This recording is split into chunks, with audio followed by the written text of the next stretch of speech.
आखिर ऐसा क्या कारण हो सकता है जो एक पूरे कम्युनिटी को इतने गुस्से में ला सकता है कि वो इंसाफ को खुद अपने हाथ में ले ले और बेरहमी से एक आदमी के प्राइवेट पार्ट को काट कर उसकी जान ले ले। महाराष्ट्र के नागपुर के बाहरी इलाके में स्थित कस्तूरबा नगर बस्ती के निवासी लगातार डर में रहते थे। इस गरीब मोहल्ले की गलियां एक आतंक का घर था जिसका नाम था अक्कू यादव, जिसने 1971 या 1972 में जन्म लिया था। उसके आतंक का सिलसिला अर्ली 1990s में शुरू हुआ और 2004 तक चला। इस नाइटमेयर की शुरुआत 1991 में एक गैंग रेप से हुआ जो अक्कू यादव के क्रिमिनल करियर की शुरुआत थी।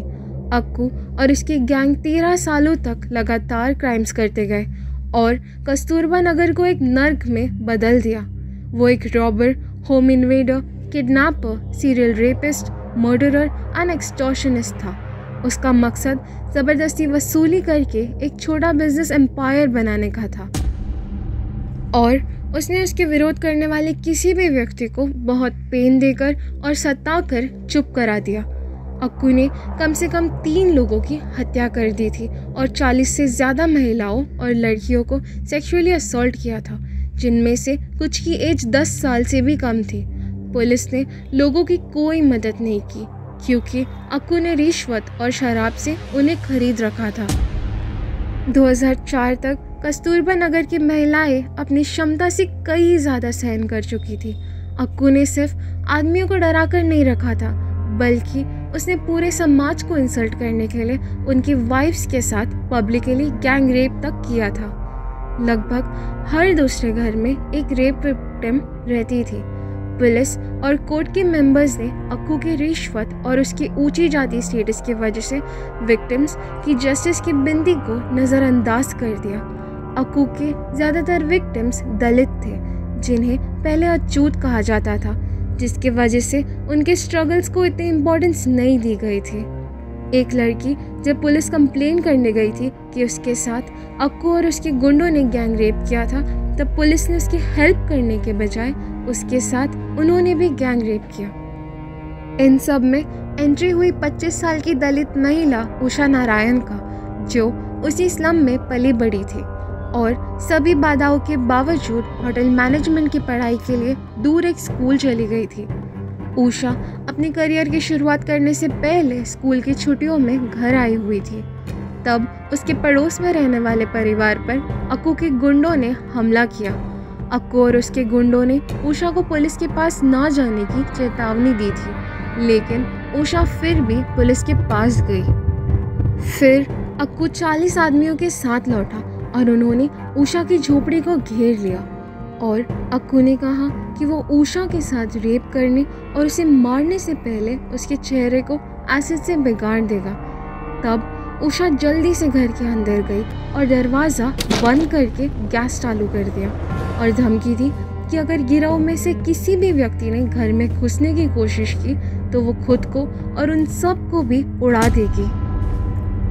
वो सब पीछे हट गए और सड़क से ये सब देख रहे दूसरे लोगों को ये देखकर खुशी हुई कि एक महिला की हिम्मत ने पूरे गैंग को हरा दिया था। उस दिन सालों से दबे हुए गुस्से और सफरिंग से परेशान होकर पत्थरों और लाठियों के साथ सारे आदमियों और महिलाओं ने अक्कू और उसके गैंग पर हमला कर दिया और अक्कू का घर भी जला दिया।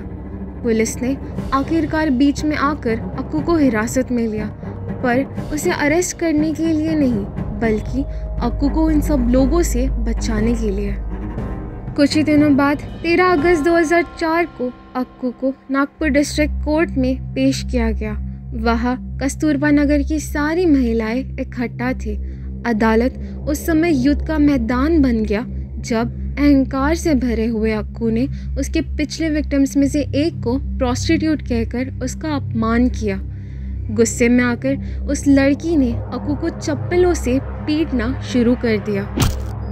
बाकी औरतें जो सालों से अपने गुस्से को अपने अंदर दबाकर बैठी थी भी उसे मारने में शामिल हो गई।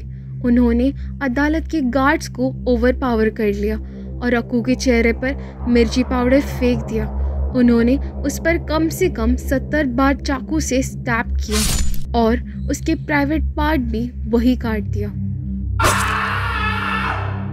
कस्तूरबा नगर की महिलाओं ने अपने किए पर कोई माफ़ी नहीं मांगी, क्योंकि उन्होंने अदालत और पुलिस की कार्रवाई के लिए बहुत लंबा समय तक इंतज़ार किया था। हालांकि कुछ महिलाओं पर अक्कू की हत्या का आरोप लगाया गया था, लेकिन सबूत इनसफिशिएंट थे और उनके कम्युनिटी ने उन्हें एक हीरो के रूप में सम्मानित किया। ज़रूरत पड़ने पर सैकड़ों महिलाएं हत्या कबूल करने को तैयार थी, यहाँ तक कि रिटायर्ड हाई कोर्ट जज भाऊ वहानी और 100 वकीलों का एक ग्रुप ने भी उन्हें सपोर्ट किया। उषा नारायण इस सब के समय वहाँ मौजूद नहीं थी, लेकिन वो उन महिलाओं में से एक थी जिन्हें पुलिस ने बाद में गिरफ्तार किया था। इस मामले की कभी सुनवाई नहीं हुई, लेकिन उषा का जीवन हमेशा के लिए बदल गया। वो अभी भी पुलिस की निगरानी में है और नागपुर छोड़कर नहीं जा सकती। वो कभी भी होटल मैनेजमेंट में प्लान किया गया अपना करियर नहीं बना पाई, लेकिन वो अभी एक कम्युनिटी ऑर्गेनाइज़र है और एक फाउंडेशन की मदद से उषा ने वहाँ की 250 महिलाओं को स्किल स्पेसिफिक जॉब ट्रेनिंग दी। वो महिलाएं कंप्यूटर का काम, कपड़े डिज़ाइन और मैन्युफैक्चरिंग, केटरिंग, बेकिंग और फूड प्रोसेसिंग भी सीख रही थी।